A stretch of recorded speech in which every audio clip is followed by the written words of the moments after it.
말씀은 먼저 우리 신약 요한복음 5장 24절에서 29절입니다. 요한복음 신약 150쪽 5장 24절에서 29절.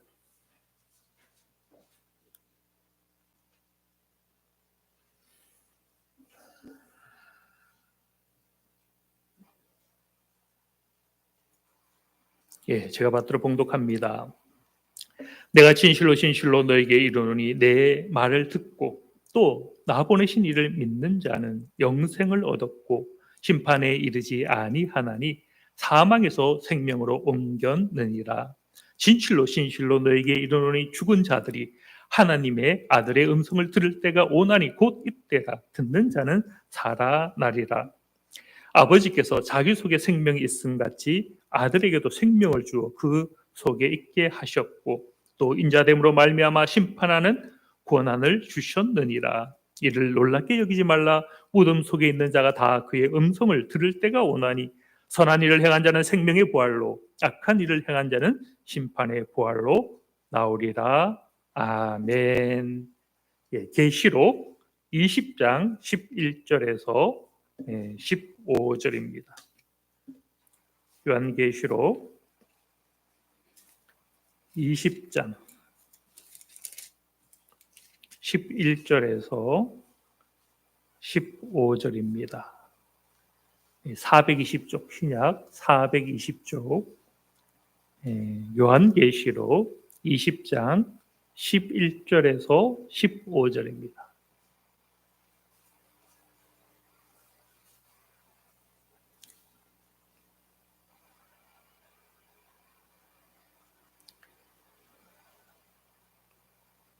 제가 받들어 봉독합니다. 또 내가 크고 흰 보좌와 그 위에 앉으신 이를 보니 땅과 하늘이 그 앞에서 피하여 간 데 없더라.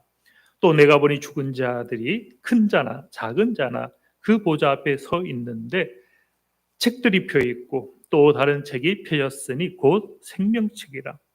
죽은 자들이 자기 행위를 따라 책들에 기록된 대로 심판을 받으니 바다가 그 가운데서 죽은 자들을 내주고 또 사망과 음부도 그 가운데서 죽은 자들을 내주매 각 사람이 자기의 행위대로 심판을 받고 사망과 음부도 불못에 던져지니 이것은 둘째 사망 곧 불못이라. 누구든지 생명책에 기록되지 못한 자는 불못에 던져지더라. 아멘. 오늘 이 시간 우리 구영기 목사님 나오셔서 죽은 자의 부활이라는 말씀 증거하실 때 많은 은혜 받으시기 바랍니다.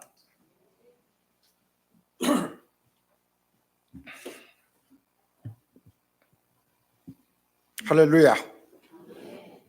오늘은 우리가 믿는 우리 예수님께서 사망 권세를 이기시고 무덤을 깨치시고 죽음에서 다시 살아나신 부활절을 기념하고 축하하는 부활절 축하 주일이 되겠습니다. 부활은 예수 믿는 우리에게는 더할 수 없는 큰 기쁨입니다. 또한 예수님의 부활은 우리에게 영원한 소망이 됩니다.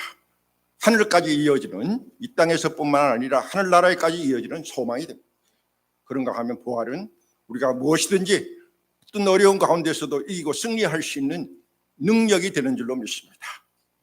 부활의 이 기쁨과 감격과 또한 소망과 능력, 그 생명력이 예수를 믿는 저와 여러분의 삶 속에, 그리고 특별히 신앙과 신앙생활과 믿음생활에 차고 넘치시기를 주의 이름으로 축원합니다. 오늘 함께 나눌 말씀의 중심되는 내용은 우리는 왜 힘들어 예수를 믿는가? 왜 예수를 믿지 않으면 안 되는가? 많은 종교 중에 이 땅에 종교들이 많은데 그 중에 하필이면 왜 꼭 기독교를 믿지 않으면 안 되는가? 예수를 믿지 않으면은 죽음 이후에 우리가 죽은 다음에 그 이후의 세계에 어떤 결과에 이르게 되는가라고 하는 이러한 중요한 질문에 대한 답변을 드리는 그러한 시간이, 그러한 설교 말씀이 될 것입니다. 그런 말씀을 듣는 중에 여러분 꼭 부탁드릴 것은 딴 생각하지 마시고, 다른 생각, 눈은 앞으로 향해 있으면 생각은 딴 데 가는 수가 있죠. 그러지 마시고 집중해서, 한 말씀도 흘려듣지 마시고 집중해서 잘 들어주셔서 이 중요한, 우리의 직결되는 중요한 이 인생의 문제들, 거기에 대한 확실한 답변을 꼭 오늘 말씀을 통해서 찾으실 수 있기를 바랍니다. 우리 기독교의 핵심은 바로 부활에 있습니다.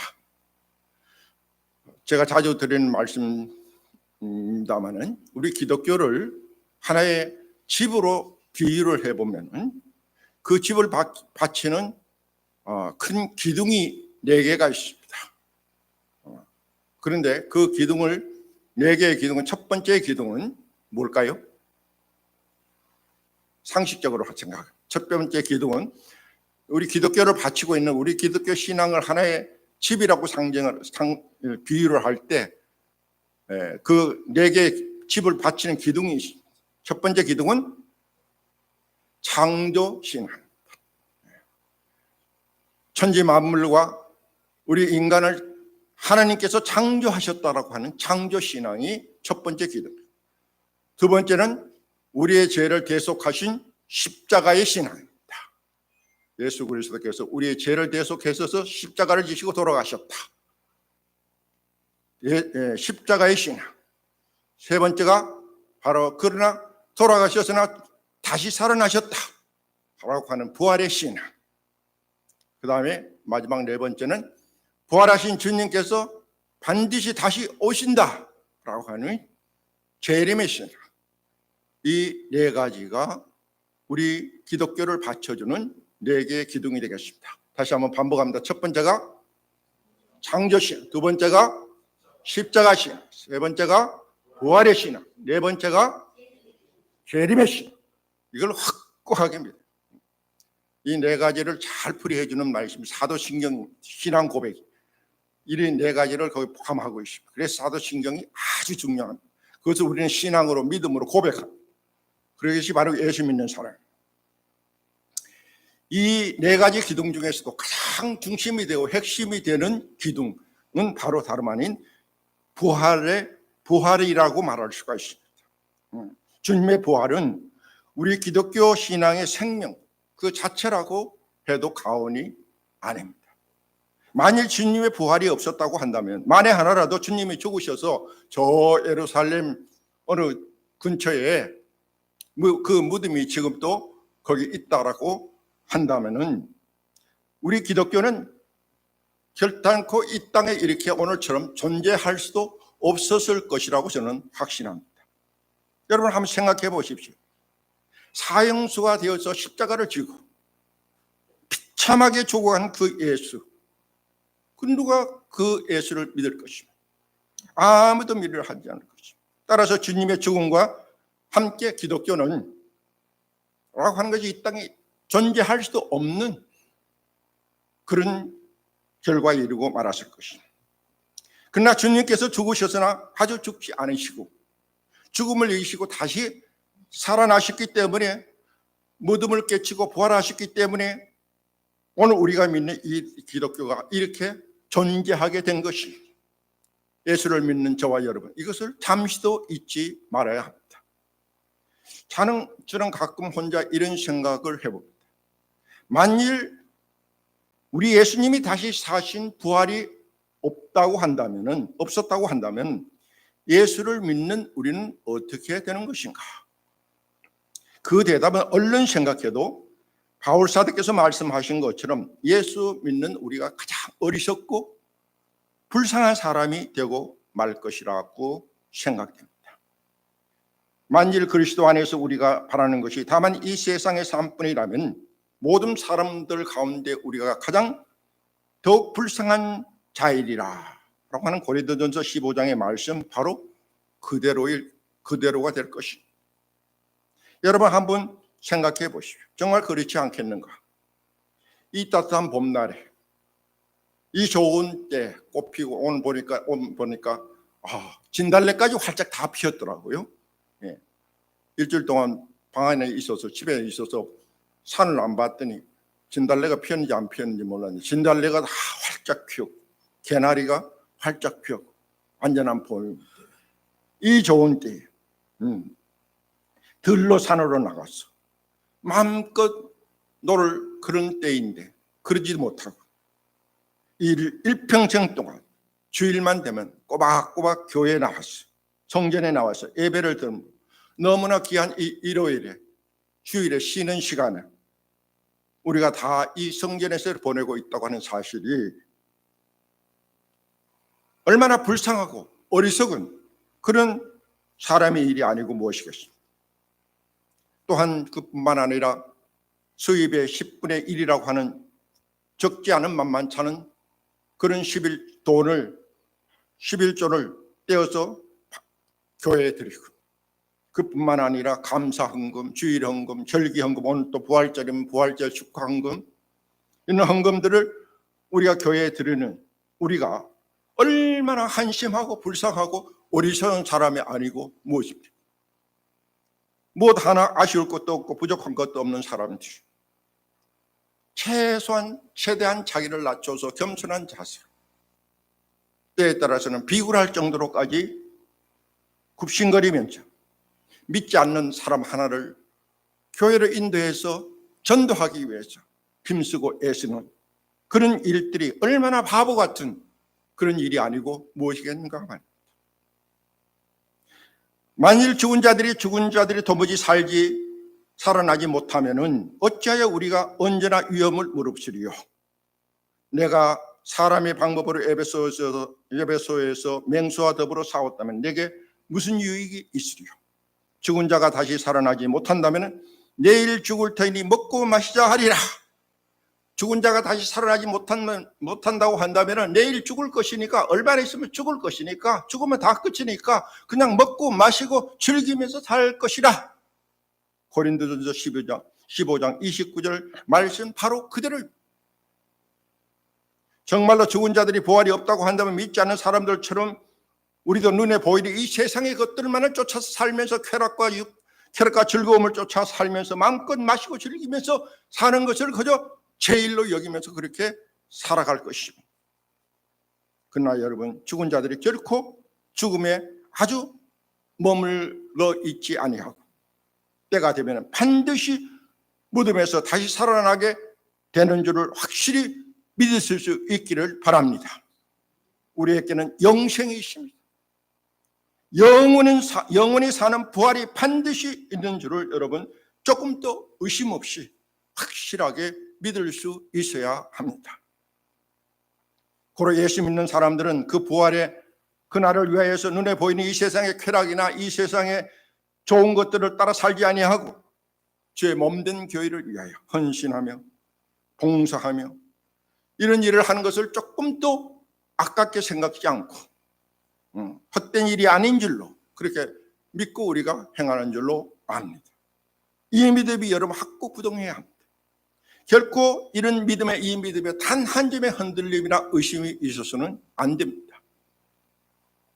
아무튼 거듭거듭 강조해서 말씀을 드립니다만은 우리 기독교의 생명은 핵심은 주님의 부활입니다.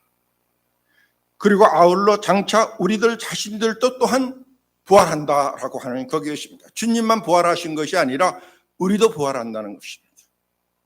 만일 부활이 없다고 한다면 믿는 자가 다시 사는 일이 없다고 한다면은 저는 거의 확실하게 말할 수 있을 것 같습니다.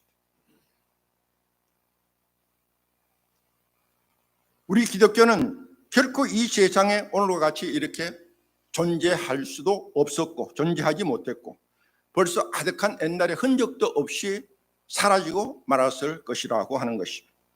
생각해 보세요. 누가 그처럼 비참하게 돌아가신 그냥 평범하게 돌아가신 것도 아니고 끔찍한 죄를 지은 사형수가 되었어요. 그 험한 십자가에 매달려 나약하고 비참하게 매달려 돌아가신 그 예수를 누가 더 이상 믿고 따를 그런 사람이 세상에 어디에 있겠어요? 그렇지 않아요? 바보가 아닌 이상, 혹은 정신이 어떻게 된 사람이 아닌 이상 그 누구도 더 이상 십자가에 죽은 예수를 믿고 따를 사람은 없었을 것입니다. 따라서 기독교는 예수의 십자가와 함께 영영 이 땅에서 사라지고 말았을 것입니다. 그러나 주님이 죽었으나 무덤에 갇혀 그대로 썩어지지 아니하고 다시 살아나셨습니다. 그러면서 사정은 전혀 달라지게 된 것이죠. 약속하신 대로 주님께서 3일 만에 무덤에서 다시 살아나셨습니다. 부활하셨습니다. 그래서 오늘날 우리 기독교가 이 땅에 이처럼 왕성하게 존재하게 되었고, 동시에 그를 믿는 우리의 믿음도 조금 더 헛된 것이 아니 되는 것입니다. 이 사실을 여러분 굳게 믿으십니까? 정말로 의심 없이 믿으십니까?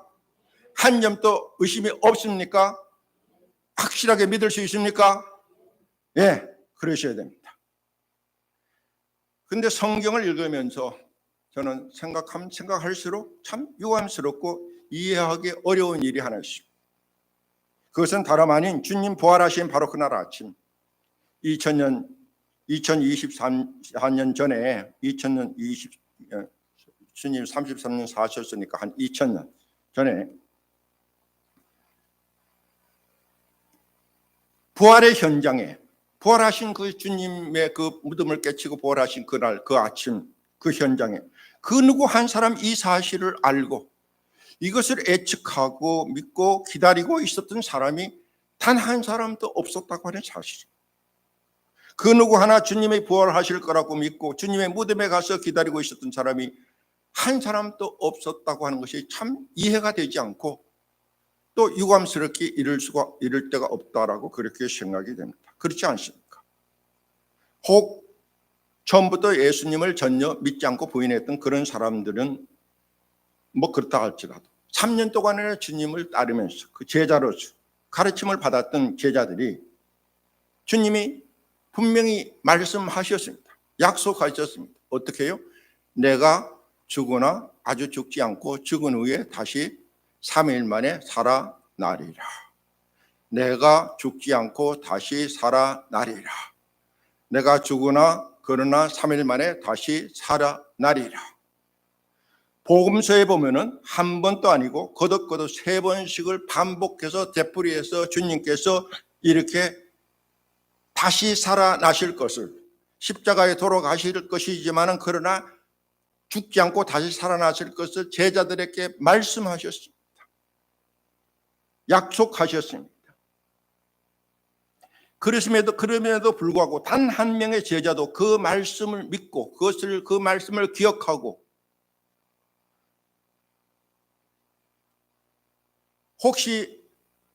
혹시나 하는 호기심이라도 한번 그 부활의 날에 주님의 무덤에 찾아가 볼 것 아니겠습니까? 그래야 맞지 않아요? 그 말은 믿지 못하더라도 혹시 호기심이라도 주님이 한 번도 아니고 3번이나 거듭거듭 그렇게 말씀하셨기 때문에 3일 후에 어떻게 되나 한번 부활의 현장에 가볼 만도 하지 않았나. 근데 제자들 중에 단 한 사람도 그랬다는 사람이 없어요. 막달라 마리아와 같은 여인이 3일 만에 무덤에 찾아가긴 했습니다만 그러나 그 사실 그도 주님의 부활을 믿고 기대하고 간 것은 전혀 아니었습니다.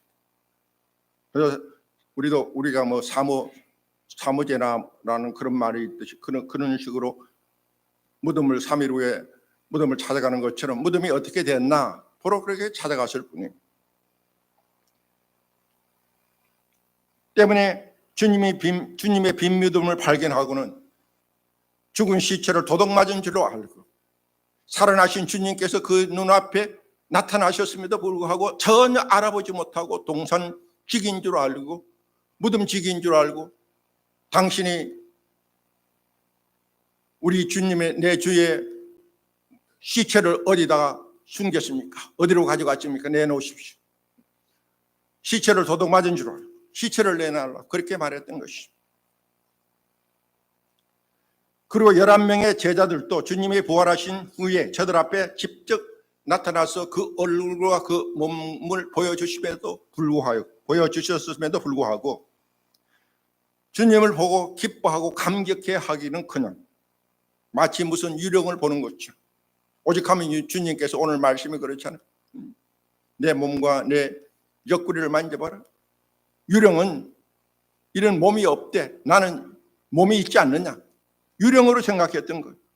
그래서 무서움에 벌벌 떨기만 했던 것이죠. 하기야 어찌 생각하면은 그럴만도 하다고 조금은 이해가 되기도 합니다. 세상에 죽은 사람이 다시 살아나는 것을 본 적이 있어서였죠. 그런 것을 본 적이 전혀 없었거든. 죽은 사람이 다시 살아난다는 것은 처음부터 상상도 할 수 없는 일이었고, 그래서 주님이 저들의 눈앞에 나타나심에도 불구하고 그것을 인정할 수가 없었던 것입니다. 믿을 수가 없었던 것입니다. 그래서 두려움에 휩싸였습니다. 그러나 저들이 믿든지 말든지 주님은 약속대로 3일 만에 분명하게 다시 살아나셨습니다. 여기 약속대로라고 하면 생전에 주님께서 이렇게 내가 다시 살아나리라 이렇게 3번씩이나 약속하신 그것을 두고 한 말씀, 그 약속만에, 그 약속대로 3일 만에 주님은 다시 살아나셨습니다. 아무튼 그래서 오늘날 기독교가 이렇게 이 땅에 존재하게 되었고, 저와 여러분도 바로 그 부활하신 예수님을 믿는 사람들이 된 것입니다. 맞지요? 그렇죠? 다시 한번 여러분 확인합니다. 이 사실을 여러분 확실하게 한 점 의심 없이 믿으십니까? 그러면 되십니다. 모두가 다 그러셔야 됩니다. 다른 어떤 믿음보다 부활하신 주님에 대한 이 확고한 믿음, 확실하고 분명해야 됩니다. 왜냐하면 우리 기독교의 생명이 바로 여기에 있기 때문에, 오늘 우리 신앙의 중심이, 핵심이 바로 여기에 있기 때문에, 혹 부활을 믿을 수 없다거나 부활의 확신이 부족하다 하면 그 사람의 신앙과 믿음은 의심할 수밖에 없습니다. 그런 사람에게는 결코 생명에 있는 믿음을 기대할 수는 없습니다. 그런 사람에게는 기독교는 단지 세상의 많은 종교 중에 하나를 선택해서 믿는, 말하자면 불교나 유교나 힌두교나 이슬람교나 그런 것을 하나 선택해서 믿는 그런 믿음에 불과한 것이 될 것이죠. 그런 믿음도 나름대로 믿음의 동기와 이유는 될 수가 있을 것이라고 생각이 됩니다.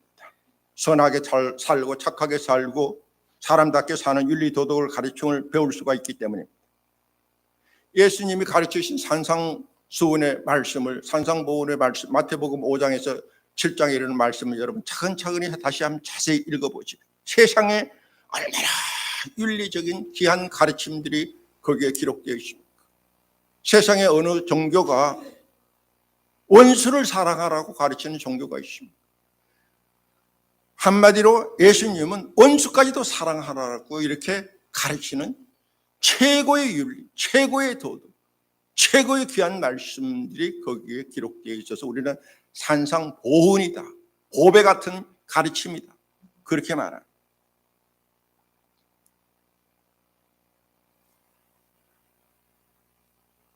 그래서 그런 종교를 하나의 세상의 종교처럼 그렇게 믿을 수도 있다 이거죠. 그러나 여러분, 우리는 결단코 그런 믿음을 가지고 믿는 사람은 우리는 종교인이라 그렇게 말할 수 있을 거예요. 그러나 우리는 결코 그런 하나의 종교인이 되어서는 안 됩니다. 왜냐하면 우리 기독교는 결코 저들이 생각하는 것처럼 많은 종교 중에 하나인, 도덕적인 윤리적인 훌륭한 가르침을 주는 훌륭한 그런 종교 중에 하나인 그런 종교를 믿는 그런 것이 아니기 때문입니다. 믿으면은 믿지 않으면은 믿지 않는 사람보다 좀 더 선하고 착하게 사는데 도움을 주는 그런 종교 중에 하나가 아니라, 믿지 않으면은 죽고 믿어야만 사는, 정말로 죽고 사는 문제가 걸린 절대절명의 종교라고 하는 사실을 여러분 꼭 믿으셔야 합니다. 단지 그런 정도의 종교라고 한다면은, 불교나 유교나 이런 도덕적인 훌륭한 가르침을 주는 종교라고 한다면 굳이 우리 기독교로만 믿어야 할 이유는 없을지 모릅니다.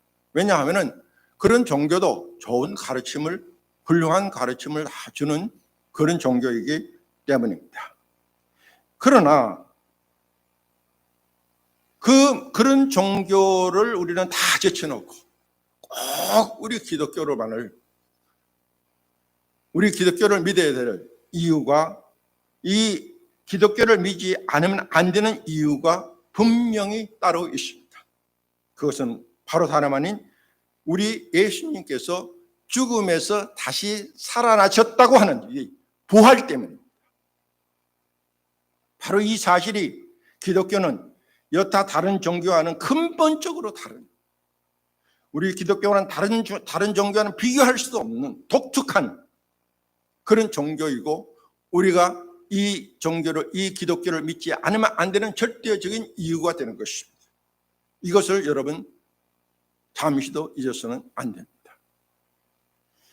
어느 날 기독교를 대표하는 목사님 한 분과 불교의 스님 한 분이 자리를 같이 하고 잠시 가벼운 대화를 나누게 되었습니다. 먼저 스님이 말하기를, 목사님, 앞으로 성탄절이라는 말을 우리도 사용을 하는 것이 좋다고 생각합니다. 그 말을 들은 목사님이 응수를 했습니다. 스님, 그런 억지 부리지 마십시오. 우리는 지금까지 처음부터 성탄절이라고 해왔고, 당신들은 부처님 오신 날이라고 하는 그런 날로 지금까지 쭉 불러왔는데 새삼스럽게 그게 무슨 소리입니까? 그러자 스님이 다시 말했습니다. 목사님, 그건 그렇지가 않습니다. 성탄절이라는 말에는 절이라는 말이 들어있지 않습니까? 그러니까 성탄절은요, 절을 만드신 분이 태어났다는 그런 뜻입니다. 그래서 성탄절이라고 하는 것이 옳습니다. 나는 듣고 보니 그럴듯도 합니다. 그러나 잠시 망설이던 목사님이 다시 응수를 했습니다. 그래요? 그렇다면 주님, 차제에 성탄절만 아니라 부활절도 마저 가져가십시오. 그러자 스님이 입이 쑥 들어가고 말았다고 합니다. 왜 얘기했습니까? 불교의 교주인 석가모니는 결코 다시 살아난 것이 아니기 때문입니다. 전에 불교의 시조인 석가모니 뼈가 발견이 되었다고 해서 인도를 비롯한 세계 모든 불교를 믿는 사람들이 야단 법석을 떨었던 적이 있습니다. 석가모니의 뼈는 잘 진열된 채로 수백만 인도 사람들의 경의와 경배를 받으면서 시가 행전을 했고, 많은 사람들이 그 유골 앞에 부복하며 경배를 했습니다. 그 모습을 지켜보고 있던 구경꾼 중에 하나인 한 선교사가 이런 말을 했습니다. 만일 우리 기독교에 우리가 믿는 예수님의 뼈가 단 한 조각이라도 발견이 되었다라고 한다면 우리 기독교는 산산조각이 나고 말 것입니다. 의미가 깊은 말이죠? 정말입니다. 그랬다가는 예수님의 뼈가 발견되었다 했다가는 우리 기독교는 한순간에 와르르 다 무너져 내리고 말 것이기 때문입니다. 그러나 우리는 전혀 그런 걱정은 할 필요가 없습니다. 왜요? 우리 주님은 결코 죽어 그 몸이 무덤에서 썩어지지 아니하고 분명 다시 3일 만에 살아나셨기 때문입니다. 그래서 기독교는 결코 죽은 자를 믿는 죽은 종교가 아니라 산 자를 믿는 생명력이 넘치는 산 종교인 것입니다. 이 귀한 생명의 종교를 믿는 우리가 반드시 우리가 마음에 새겨야 할 것이 있습니다. 바로 오늘 성경 말씀을 통해서 우리가 깨달아야 할 중요한 그런 진리들이 있습니다. 먼저 요한복음 5장 28절 29절을 한번 다시 보겠습니다. 150페이지였죠? 150페이지. 페이지를 이럴 때는 책갈피로 두 개가 있을 때는 책갈피를 이렇게 끼워놓고 걸어놓고 또 다음 걸 보고 이렇게 해요. 5장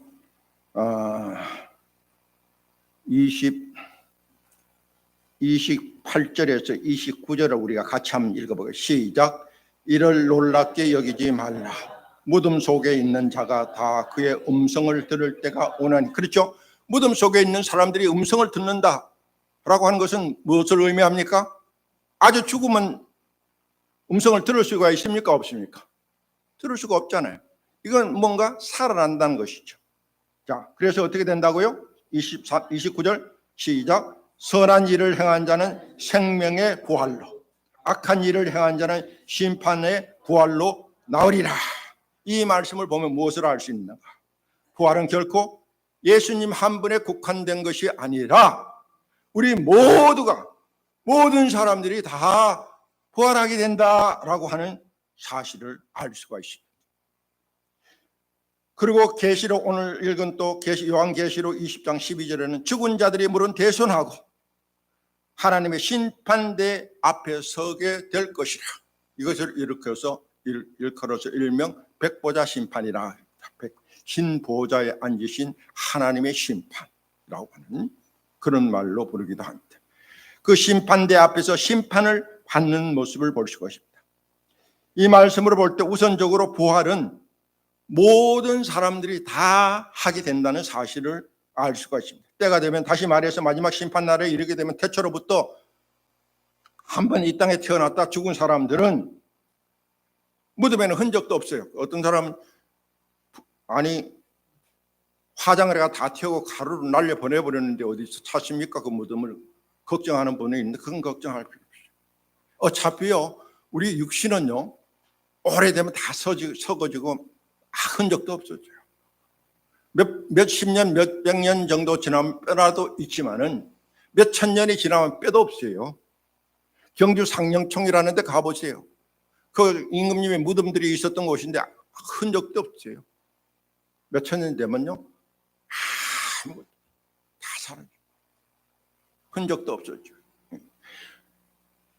그것을 우리의 살과 뼈로 근거를 해서 다시 살아나는 것이 아니라 우리 생명, 우리 참 나라고 구영기라고 하는 참 존재는 이 육신의 몸이 아니라 이 속에 있는 영인데, 그 영은 죽어서 아주 사라지는 것이고 없어지는 것이 아니라 다시 천국으로 가는 거예요. 그 천국은 나의 본향이기도 해요. 고향이기도 해요.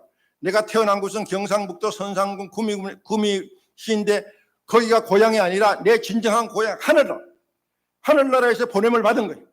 77년 전에 하나님께서 이 땅에 소명이 있어서 이 땅에 나를 보내신 거예요.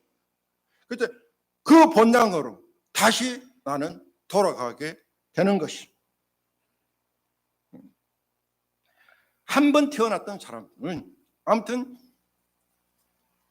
반드시 이렇게 그 영이, 그 생명이 지옥에 갔든 천국에 갔든 지금 일단 내세에 사라지고 눈에 보이지는 않지만은 다시 살아나게 된다는 것입니다. 부활하게 된다는 것입니다. 자, 그런데 부활하고 난 다음에 어떻게 되는가? 오늘 요한복음에도 또 요한계시록에도 그 부활 이후에 대해서 잘 설명을 해주고 있습니다. 그 다음 일이 중요합니다. 지난 주일에 장경동 목사님의 그 설교 방송을 들어봤더니 저는 시니어 클럽이라 해가지고 국가에서 늙은 사람도 이렇게 나이 많은 사람도 일거리를 줘가 일을 합니다. 근데 일을 하고 나면 시간이 많이 남아요. 시간이 남으면 심심한 시간을 보내는 그 시간에 1시간 이상 그래도 그 시간을 채우고 집으로 와야 되는데, 그래서 시간이 많이 남으죠. 레시바를 귀에다 꽂고 방송 설교 핸드폰을 통해서 설교를 듣습니다. 그 시간에 그 유명한 목사님 설교를 다시 들어보면 얼마나 은혜가 되고 시간도 빨리 가고 좋은지 모르는데, 장경동 목사님의 설교를 들었는데 그 목사님 설교 제목이 좀 특이했어요. 다음이라. 그 다음이라. 왜 그런 제목을 정했는가 했더니 예수 믿는 사람들에게 그 다음이 중요하다. 예수 그리스도께서 죽으셨으나 그러나 그 다음에 다시 살아나셨다. 요셉이 애굽의 노예로 팔려갔으나 그러나 영영 노예로 살지 않고 그 다음에 애굽의 국무총리가 되었다. 예수 믿는 사람이 이 땅에서 환난을 당하고 어려움을 당하나 순교를 당할지 모르나 그러나 그 고난과 그 고통은 장차 받을 하늘의 영광과 좋게 비교할 수조차도 없도다. 아멘. 그렇잖아요. 그 다음이 중요합니다. 네. 그렇습니다. 부활은 다 같이 합니다. 그러나 그 다음에 아주 180도 달라지게 된다고 하는 사실입니다. 선한 일을 한 사람은 생명의 부활로, 그렇지 못한 사람은 심판의 부활로, 다시 말하면 영원한 지옥으로 떨어지는 부활을 하게 된다는 것입니다. 부활하기는 하되 그러나 그 운명이 아주 180도로 달라진다는 거예요. 또 오늘 말씀 계시록에는 더 구체적으로 이 사실을 설명해 주고 있습니다. 심판을 받되 각기 자기 기록된 책에 기록된 대로 심판을 받는다. 우리의 행위 모든 것이 우리는 공중에 다 사라지는 것 같지만 다 하나님의 생명책에 하나님이 기록한 그 책에 다 기록이 되어 있어요. 그 책들이 펴졌고 또 그 책이 있고 영어 서경으로 보면 북스가 있고 더북이 있어요. 더북은 생명책을 말하고 북스는 자기 개인의 책, 자기 행위를 기록한 책을 말하는 거예요. 그 책을 펴놔놓고 그 책의 기록대로 내가 행한 대로 심판을 받는다, 그런 뜻이에요. 심판을 받되 각기 자기의 책에 기록된 대로 심판을 받는다 그랬죠. 그리고 정말 무서운 것은 하나님의 생명책에 기록되지 못한 그 사람은 어디로 간다고요? 어디로 떨어진다고? 네? 빨리 큰 소리로 대답해요. 어디로? 불못으로. 펄펄 끓는 지옥의 불못으로 떨어진다 이 말이에요. 이를 가리켜서 무슨 사망이라고? 무슨 사망이라고? 둘째 사망이라. 우리는 한 번 죽는 것으로 전부인 줄 아는데 그게 아니라 또 한 번의 죽음이 더 있다 이 말이 아니에요. 이것이 진정한 의미에서 죽음이라고 하는 사실을 우리는 똑바로 알아야 됩니다. 단지 이 세상에서 한 번 죽는 죽음만이 전부가 아니라고 하면 죽은 후에 또 한 번의 죽음이 더 있다는 것입니다. 그것은 사실 죽음보다도 1000배, 100배 더 무서운 그런 지옥의 형벌을 의미하는 것입니다. 차라리 아주 죽으면 나을 것입니다. 100배 나을 것입니다. 믿지 않는 사람들이, 세상의 사람들이, 자살하는 사람들, 죽음을 알지 못하고, 이 죽음을 알지 못하고 자살을 합니다.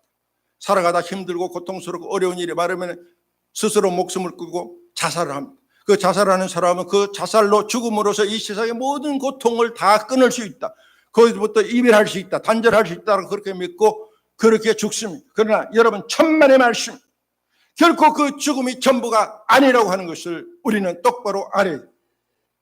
그 죽음 이후에 진짜로 무서운 죽음이 기다리고 있습니다. 바로 그 죽음에 떨어지는, 그것은 죽음으로 지옥으로 떨어지는 진짜로 무서운 죽음입니다. 그 죽음에 이르는 고통이 얼마나 심한지, 거기서 죽기를 정말 진정으로 소망합니다. 그러나 죽을까요? 죽지 않을까요? 죽을까요? 죽지 않을까요?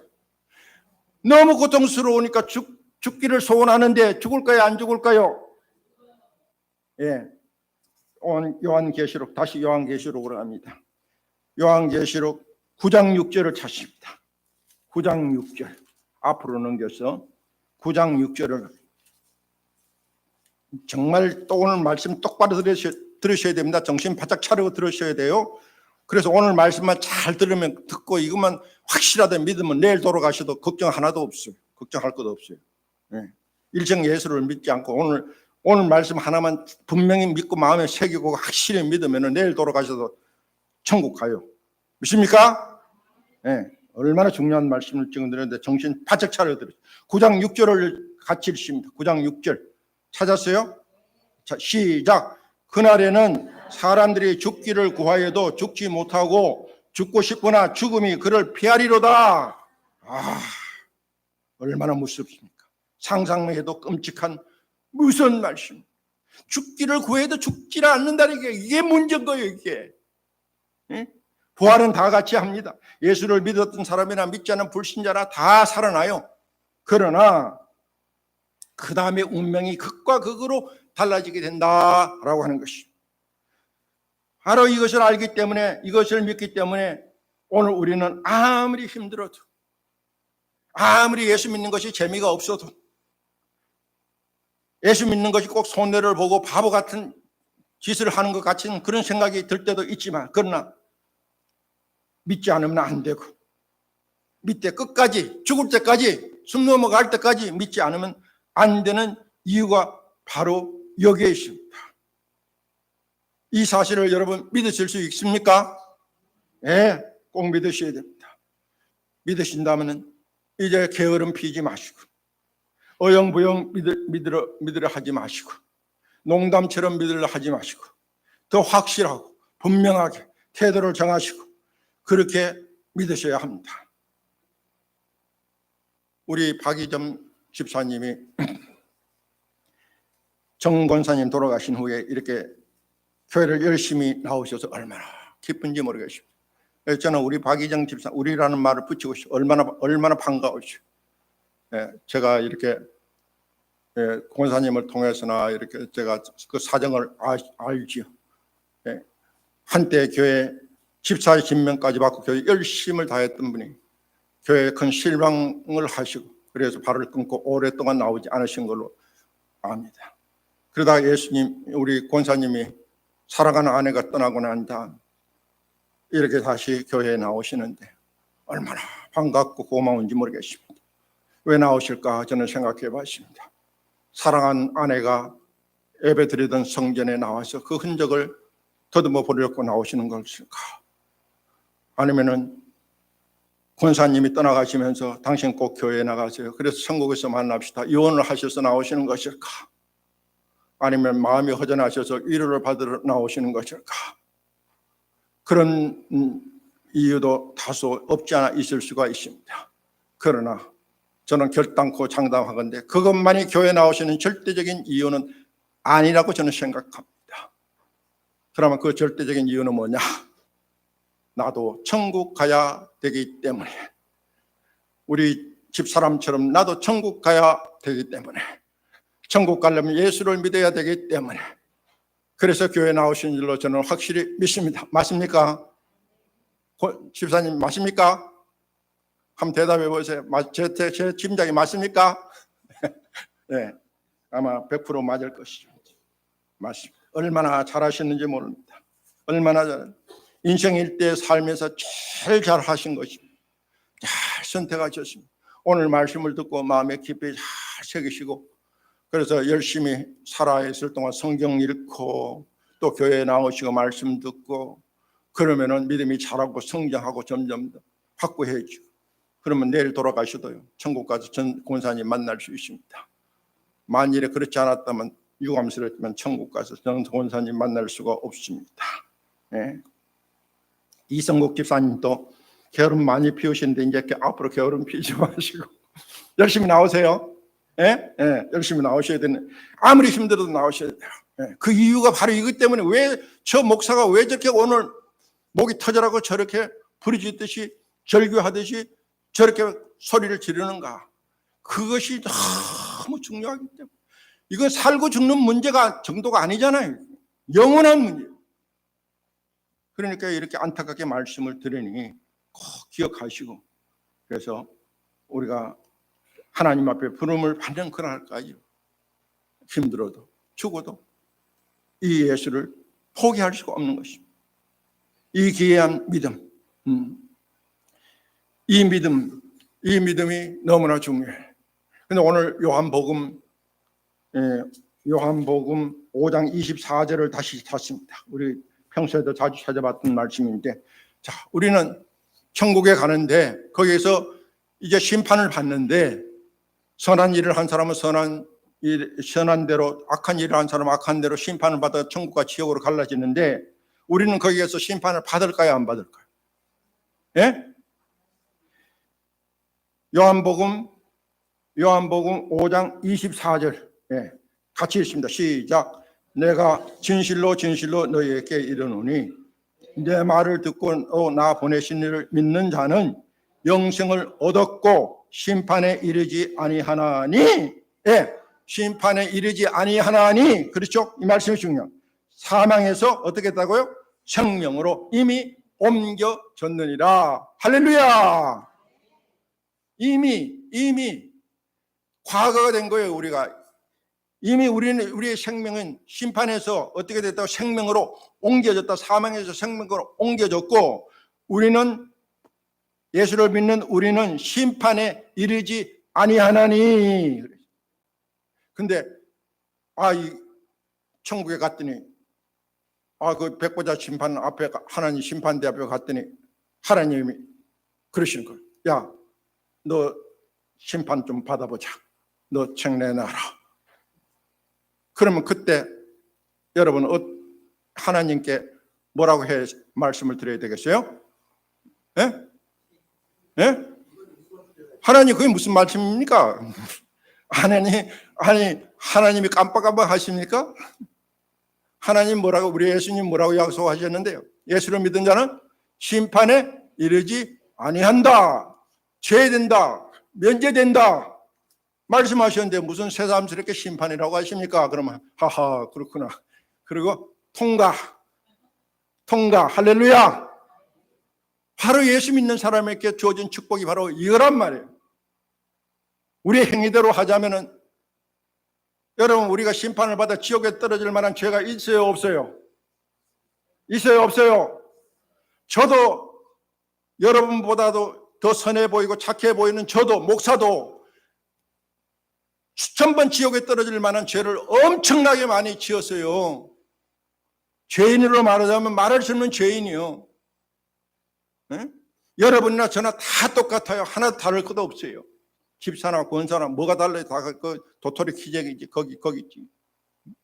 그래서 예수님이 옛날에 가늠한 여인이 잡혀왔을 때, 모세는 바리새인들이 시험하려고 모세는 이런 자를 죽이라 했는데 돌로 쳐 죽이라 그랬는데 당신은 어떻게 심판할 거예요? 그랬을 때 예수님이 땅을 내려다 보시고 뭘 그리셨다 그랬어요. 그리시고 난 다음에 말씀을 하시는데 뭐를 그리셨다. 뭐를 그리셨을까요? 저는 재미나는 상상을 해봅니다. 거기에 도토리 2개를 그렸을 거라 생각이 돼요. 도토리 키재기다 이놈들아. 내가 보건대 니나 내나 다 똑같아. 이 여자나 너나 다를 게 하나도 없어. 구영기 목사나 거기 앉아있는 김양자 권사나 조선는 권사나 다 똑같아. 행위로 따지자면 다 지옥 갈 사람들이야. 그러나 우리는 어떤 사람이에요? 예수를 믿는 사람들이에요. 우리는 누구의 아들이에요? 하나님의 아들이에요. 때문에 오늘 세상을 떠나도 천국에 가고 천국에 가서 심판을 면제받는다. 믿으십니까? 확실하게 믿으시고. 예. 그래서 소망 중에 주님 오실 그날을 우리는 하루하루 기다리면서 살아가야 됩니다. 자, 시간이 많이 갔는데 너무나 오늘 중요한 시간이기 때문에 조금 붕해한다 생각하시고 조금만 더 보도록 하겠습니다. 자, 오늘 말씀의 결론을 정리를 해보면, 첫째로 약속대로 부활하신 예수님은 천국에 계시는 것만 아니라 다시 재림해 오신다고 하는 사실입니다. 이것을 주님께서 약속하셨습니다. 나 사도행전 1장을 한번 찾습니다. 사도행전 1장. 사도행전 1장.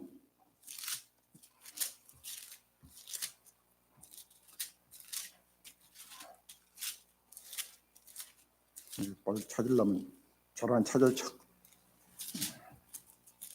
사도행전 1장 11절 말씀을 한번 보겠습니다. 1장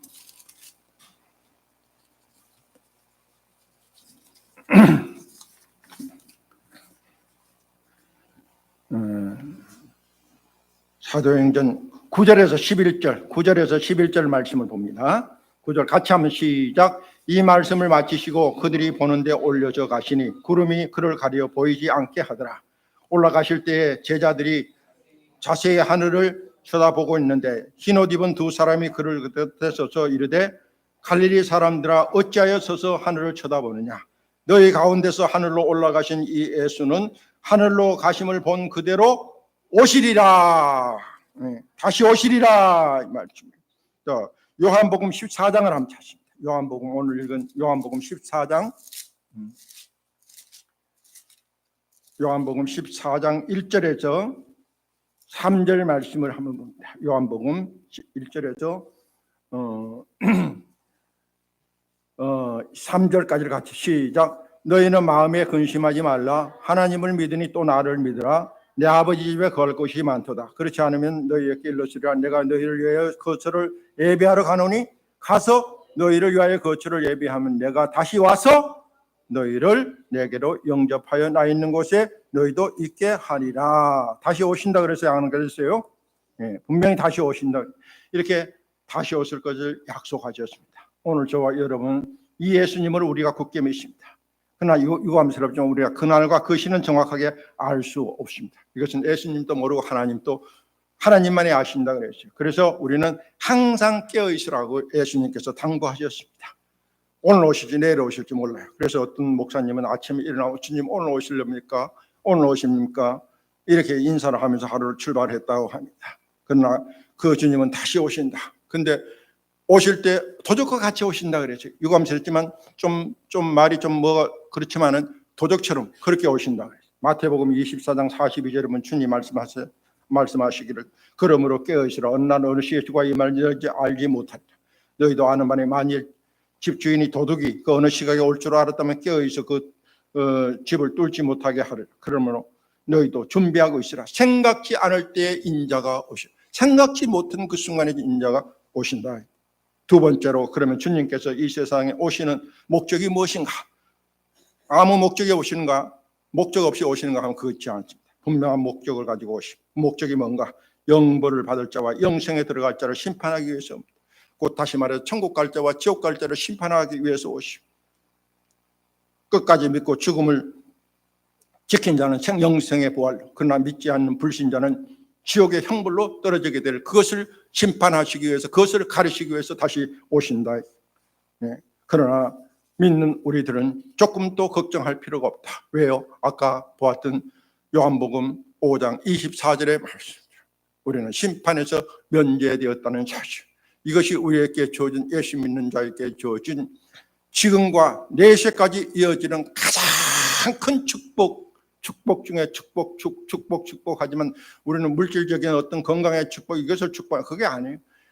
오늘 죽어도 천국 간다는 이 사실 때문에 우리가 가장 축복받은 줄로 확실하게 알고 예수를 믿되 끝까지 잘 믿어서 승리자가 되시는 저와 여러분이 되시기를 축원합니다. 기도합시다. 사망 권세 깨뜨리고 무덤에서 부활하시고 다시 살아나신 우리 주님 예수 그리스도를 찬양합니다. 주님, 예수님의 그 부활이 있었기 때문에 오늘 우리 기독교가 이렇게 존재하게 되었음을 압니다. 예수님이 부활이 있었기에 오늘 저희도 다시 부활이 있음을 조금 더 의심 없이 믿을 수가 있습니다. 다시 사는 부활이 있기에 저희들이 주 안에서 하는 모든 수고가 조금 더 헛된 것이 아닌 줄로 믿습니다. 주님, 부활하신 주님께서는 지금 하늘 보좌 하나님 우편에 앉아 계시다가 마지막 날 이 우주의 마지막 심판, 최후 심판 날에 다시 심판주로 오실 것을 저희들은 또한 믿습니다. 주님 다시 오시면 영생의 거할 자와 영벌의 거할 자를 구별하실 것입니다. 저희는 오늘도 다시 오실 그 주님을 기다리고 있습니다. 그 주님을 기다리는 성도의 자세를 주님께서 가르쳐 주셨습니다. 항상 깨어 준비하고 있으라고 했습니다. 깨어 있으라는 말씀은 믿음 제일 주의로 살라는 뜻인 줄로 그렇게 해석합니다. 예수 제일 주의로 살라는 뜻으로 합니다. 그 나라와 의를 먼저 구하고 살라는 뜻으로 합니다. 그렇게 하루하루를 살아가서 주님 맞을 준비를 하고 살아서 주님 오실 때 오늘 오실 때 우리가 조금 더 부끄러움 없이 주를 만날 수 있는 여기 머리 숙인 하나교회 성도들 다 되게 해주시기를 간절히 바라고 주 예수 그리스도의 이름으로 기도드리옵나이다. 아멘.